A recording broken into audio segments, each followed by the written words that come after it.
కరీంనగర్లో బీసీ రిజర్వేషన్ల కోసం వామపక్ష జేఏసీ పిలుపునిచ్చిన బంద్ ప్రశాంతంగా కొనసాగుతోంది. జిల్లాలో వ్యాపార సంస్థలు మూతపడ్డాయి. రహదారులపై వాహనాల రాకపోకలు తగ్గిపోయాయి. ప్రత్యేకంగా కరీంనగర్ ఆర్టీసీ బస్టాండ్ పూర్తిగా నిర్మానుష్యంగా మారింది. బంద్ ప్రభావంతో ప్రయాణికులు తీవ్ర ఇబ్బందులు పడుతున్నారు.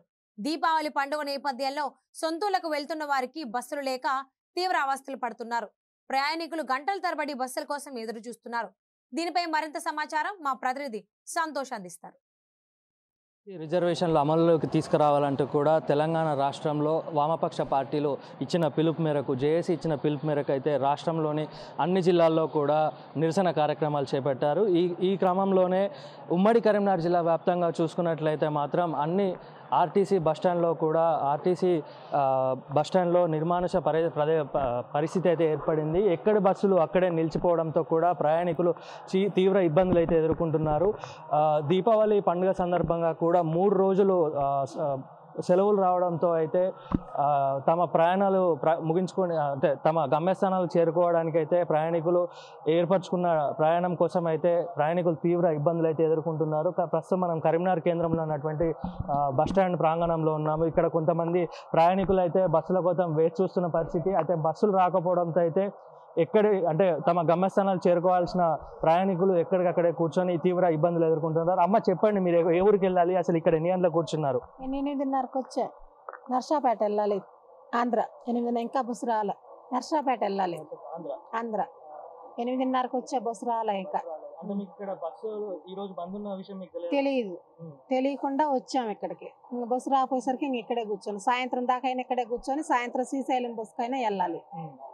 మళ్ళీ పోవడం రావడం అంటే దూరాభారం కదా మాకు, ఆంధ్రాకి వెళ్ళాలంటే.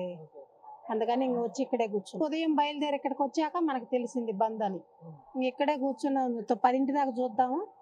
ఒకవేళ వస్తే ఏం లేదు, రాకపోతే మాత్రం సాయంత్రం దాకా ఇక్కడే కూర్చొని శ్రీశైలం బస్సుకు కానీ అట్లా మా ఆంధ్ర బస్సుకి వెళ్ళిపోతాం. ఓకే, ఇక్కడ మరికొంతమంది ప్రయాణికులు, మహిళా ప్రయాణికులు అయితే ఉన్నారు. అసలు ఎక్కడికి వెళ్తున్నారు ఏంటో విషయం. అమ్మ చెప్పండి, మీరు ఎక్కడికి వెళ్ళాలి, మీరు ఎక్కడికి ఎన్ని గంటలకు వచ్చి కూర్చున్నారు? 5ంటికి వచ్చాను సార్. ఖమ్మం వెళ్ళాలి, అక్కయ్యకి బాగలేదు, ఇంకా ఏడ్ చేస్తున్నాం సార్. మరి బస్సులు రావట్లేదు ఇంకా. ఓకే, ఇక్కడ ప్రయాణికులు చిన్నపిల్లలతో పాటు చాలా మంది ప్రయాణికులు అయితే వేచి చూస్తున్న పరిస్థితి. మహిళలతో పాటు వృద్ధులు, చిన్నపిల్లలు కూడా ప్రయాణించేందుకైతే అంటే దీపావళి పండుగ ఉన్న సందర్భంగా 3 రోజులు సెలవులు అయితే ఉన్నాయి. దీనికోసం అయితే కరీంనగర్ నుంచి అనేక ప్రాంతాలకు వెళ్లేందుకు ప్రయాణికులు అయితే తీవ్ర ఇబ్బందులు చూస్తున్నారు. అమ్మ, మీరు ఏ ఊరికి వెళ్ళాలి, ఇక్కడ ఎన్ని గంటలకు వచ్చి కూర్చున్నారు? మేము ఇప్పుడు హన్మకొండకి వెళ్ళాలి. మేము 7:30కి వచ్చి ఇక్కడ కూర్చున్నాం. ఇంతవరకు బస్సులు అసలు మాకు ఈ బంధం తెలియదు. మేము థర్స్డే రోజు వెమ్లవాడికి స్టార్ట్ అయినాము. అక్కడ నుంచి ఇప్పటికి వచ్చి కొండగట్లో చిక్కుకోపోయింది. ఇప్పుడు అక్కడ నుండి ఇక్కడికి ఛార్జ్ మాకు ఒకరికి 200 రూపీస్ చొప్పున తీసుకున్నారు. కనీసం మరి ఇక్కడ నుండి ఏమైనా బస్సు స్టార్ట్ అయితే చూడాలి. మా బాబుకి ఇక్కడ హాలిడే అని చెప్పేసి మేము ఇక్కడ ఉన్న బాబు హాస్టల్లో ఉన్నారు. ఇప్పుడు బాబుని తీసుకురావాలి, మేము అటు వెళ్ళాలి, బాబుని తీసుకురావాలి. మాకైతే ఇబ్బంది అవుతుంది ఇప్పుడైతే. మరి స్టార్ట్ ఆఫ్టర్నూన్ వరకు అయినా స్టార్ట్ అయితే బాగుండాలని మేము కోరుకుంటున్నాం. అది అంటే కొండగట్టు నుంచి ఇక్కడ వరకు ఎట్లా వచ్చారు? ఆటోలో, ప్రైవేట్ వెహికల్ వచ్చినాం. 200 చొప్పున తీసుకున్నారు ఒకరికి. మేమిద్దరు అంటే చాలా ఆటో ఫుల్ అయిపోయింది. 5-6 మెంబర్స్ ఉన్నాం.